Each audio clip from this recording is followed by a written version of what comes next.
রামাদান মোবারক। সবাইকে মাহে রমজানের অনেক অনেক শুভেচ্ছা। ৩৩ বছর পরে মধ্যপ্রাচ্যের সকল দেশ, সেন্ট্রাল এশিয়ার কিছু দেশ এবং ইউরোপ আমেরিকার কিছু দেশের মুসলমানরা একটি বিরল ঘটনার সাক্ষী হলেন। ৩৩ বছর পরে সৌর বর্ষপঞ্জিকা এবং চন্দ্র বর্ষপঞ্জিকার ২টা মাসের শুরু একই সাথে হলো, অর্থাৎ রামাদানের ১ তারিখ এবং মার্চের ১ তারিখ। তো এটি একটি বিরল ঘটনা। আমরা জানি যে ইংরেজি বর্ষটা শুরু হয় হচ্ছে সূর্যের হিসেবে, যে পৃথিবী সূর্যকে প্রদক্ষিণ করছে, আর আরবি মাসের শুরুটা হয় হচ্ছে চাঁদের হিসেবে, চাঁদের বিভিন্ন পর্যায়ে দেখে।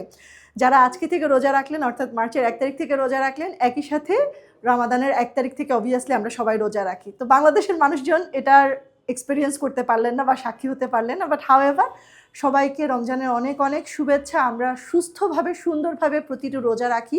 আল্লাহ আমাদের সবাইকে এই তৌফিক দান করুন। সবার সুস্বাস্থ্য কামনা করছি। ধন্যবাদ।